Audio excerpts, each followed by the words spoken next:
It's easy to understand why you might want to move to the Fort Lauderdale area. Beautiful beaches, year-round sunshine, no state income tax, and many other reasons that make it a great place to live. However, things have changed here in South Florida drastically over the last few years. So today we're going to talk about some of the reasons why you might want to avoid moving to the Fort Lauderdale area.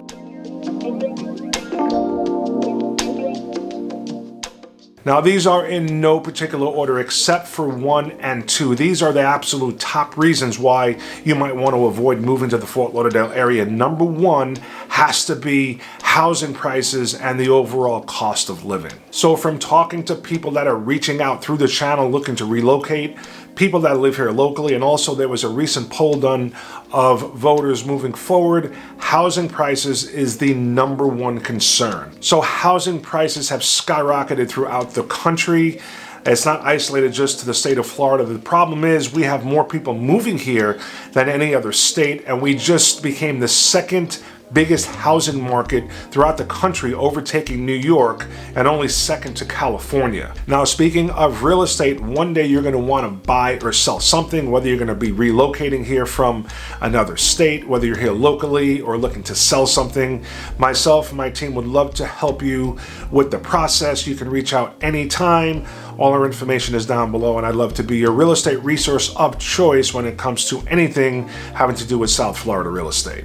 So what's happening here, a lot of people relocating to the state are coming here with money. So they're either selling a home in New York or in California, where the homes are worth a lot more than they are here in Florida, either buying cash or they're able to afford some of the prices going on here in the Fort Lauderdale area. A lot of the locals or someone who hasn't bought a house yet looking to buy for the first time, it seems like buying a home is out of reach for a lot of folks, and that's causing a real big problem, and it's a big concern moving forward. Now, aside from the prices being sky high, everything associated with owning a home is going up. Property taxes are going up. They go up with the prices of the home. Home insurance is just, I just call it a nightmare. I don't know what else to call it, is going up significantly as well. So this is the main reason why we have such a low inventory nationwide. People are just not moving because it's too expensive to move. You have people that have owned homes for many years. They have no mortgage, so they're not going to be selling and buying something with these interest rates and prices. They'd rather stay put. And also you got first-time home buyers that have never bought before, but when they see what the prices are and what it costs to buy, they're just not able to do it. So let's see where this goes in the near future.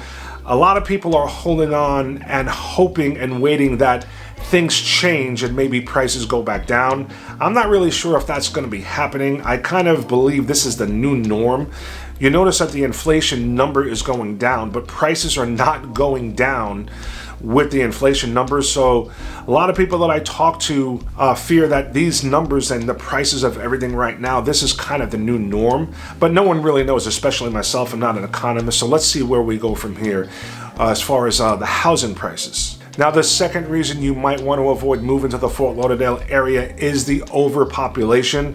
So we are the number 1 state for inbound migration. Since COVID, we have gained a massive amount of residents. Now, a lot of locals and people in general are not too happy about this. You notice this just by looking at the landscape, physical landscape. So any corner where there's a place to build something, there's some sort of a construction site going on and buildings popping up everywhere. A lot of these are mixed-use spaces, retail, also residential, office space. I have, where I live in Plantation, there's probably 8 or 9 buildings going up within a 1 or 2 mile radius from my house. All of these are rental buildings, and it's not just in my area. This is going on all throughout South Florida because there's so many people coming here and we do not have the housing for these new people coming in. Now, another side effect of this is that we have a tourist season here during the winter months in South Florida, but it seems like that is year round because it's always so crowded. And you really notice this when it comes to driving, guys. So the drivers here in Florida in general are not very good, and it just seems more and more crowded on the roads. Now, if you're coming from, say, in New York and California, it's not really gonna affect you. You're not really gonna notice a big difference, but if you've lived here for many, many years, you absolutely gonna notice it because it's just way more congested. It's like tourist season year round. Now, I can't really put my finger on why the drivers are so bad. It's getting actually kind of dangerous out there now. I hear it could be because people are distracted. So we have a lot of college students here that don't know where they're really driving, so they have to learn the area. We have a lot of seniors that happen to drive a little bit slow. We have a lot of shopping centers. So on some of the main roads here, a lot of people stopping and going looking for where to turn off and say they're going shopping. Now, I didn't know this. We have some of the most dangerous roads and highways throughout the country. Now, this article kind of breaks it down pretty good as far as common causes of accidents on dangerous roads here in Florida. Distracted driving is a major risk. Hazardous road conditions. So we do have a rainy season and we have some bad weather. I guess it affects the way people drive. So some of the highways and roads that they talk about that are very dangerous, one of them is 441, which goes right through our area. This is a main road going through some very populated neighborhoods. A lot of the out-of-towners struggle to make sense of some of the access roads and parking lots, so there's a lot of low-speed crashes. Also, the statewide congestion is contributing to one of the highest rates of fatal car accidents throughout the country, and this is happening on our interstates, I-75 and I-95. Now, another reason you might want to avoid moving to Fort Lauderdale is to avoid being scammed. So this year, there are a couple of real estate scams that have been uncovered. Now, I'm sure this happens throughout the country as well, but two here recently. Back in March, there was a ring busted up. So this crew was actually stealing people's homes, and I mean the entire home, not the contents, the actual deed to the home, through the mail, through the courts. Now, what they would do was that they would file a civil suit through the court about a particular property, saying that it was either neglected or an eyesore or abandoned. And when the court would respond to the filing, the return service on the filing went back to another member of this scam ring, and they either said, yes, we don't want the property, it's neglected, it's abandoned, we want to turn it over to this certain person. And they not only did this to homeowners, they did this to banks and lenders as well, and they actually were successful several times. Now, from what I remember from the article, how this ring was busted was that one of the homeowners, who was an out-of-state owner, actually came to visit his property, and this was right here in Dania Beach, I believe, and he noticed somebody that was living in the property that said they were the owner, and he obviously realized, no, you're not the owner, that's me. He checked with the county and found out that the deed was transferred over to this new owner. The second scam ring, which just happened recently, this is like a month ago, where this was uncovered. These individuals actually created a new construction development out of thin air. And it's kind of interesting because a lot of people that reach out to us are looking for some sort of new construction. Well, that's like the first thing they ask, if they can get new construction. Now, this was a smaller development. A lot of these new construction developments are massive, so it's kind of hard to fake one of those. But these individuals, what they did, they actually had a plot of land that they put up a sign, like a billboard in the street. They didn't own the land. They also had a website. So they actually received up to $1 million, from what I believe, from people that put deposits down on these properties. One of these individuals put down $300,000 in a deposit. They were actually represented by a realtor. And it turns out that as they were going through the process, when things weren't moving along and they try to reach these owners or developers, they stopped communicating with them, and they went to the city and the county and found out that there were no permits pulled for this property, and in fact they did not even own the land. The interesting thing about all of this is that this website for this development, the Falls of Davie, is still active. So kind of unfortunate that you can get taken advantage of, but there are scammers out there. They're getting very, very good at what they do. So to be protected, here in Broward County, at least, they have a system that you can sign up for that will alert you if your deed to your property is actually in the process of being transferred. It's almost, I guess it's like a fraud alert on your bank. You know, the only difference is on your bank, you're using it all the time. The only time you ever really check the deed of your property is when you go to sell it, but this will alert you if someone is trying to do something with your deed. The other way is to get professional help.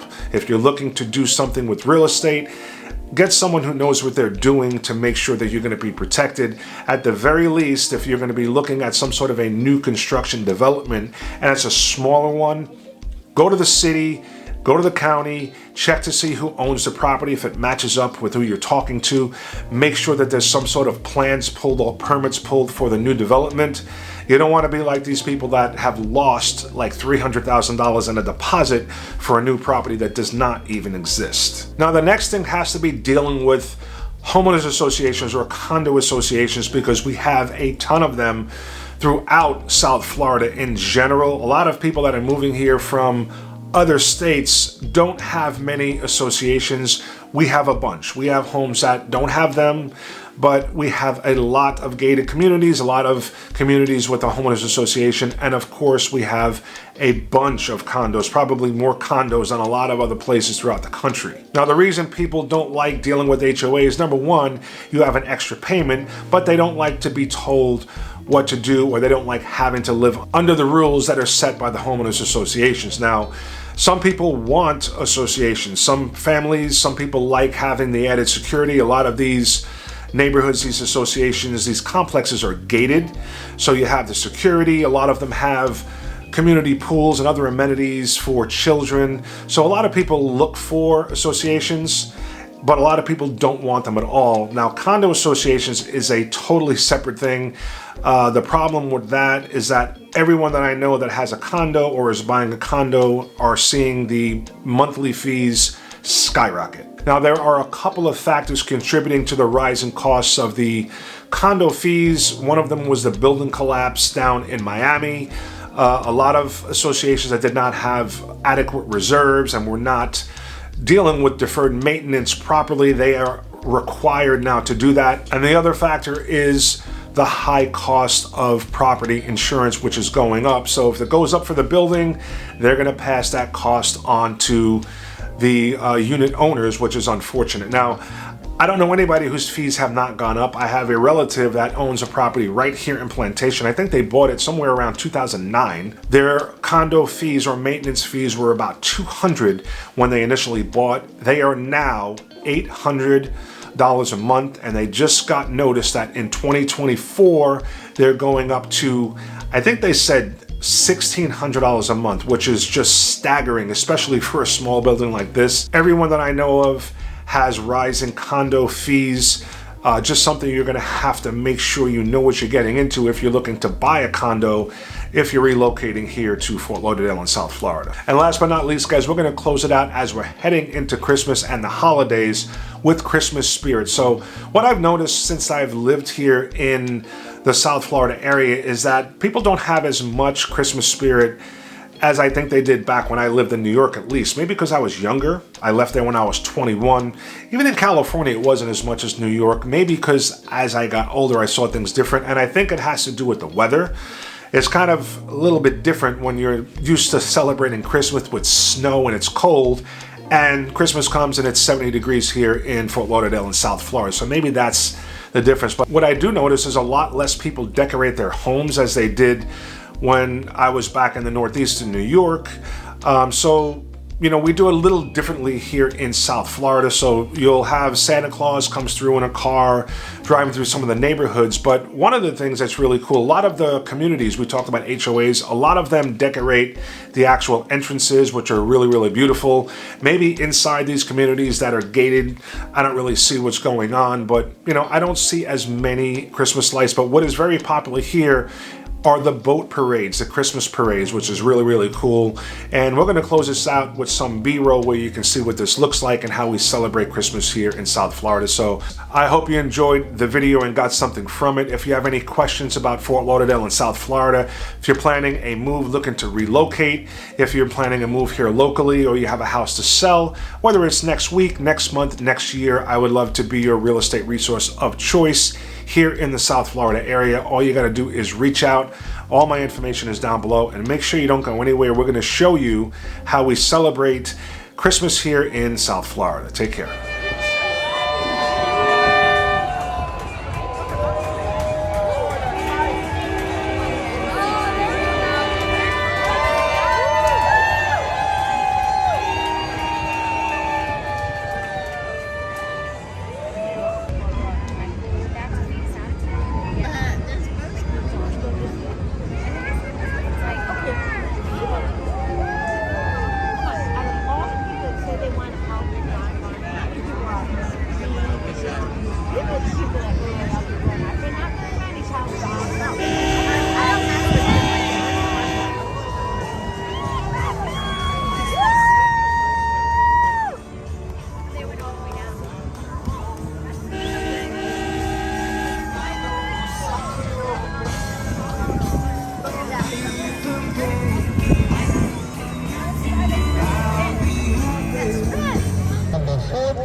boats all decked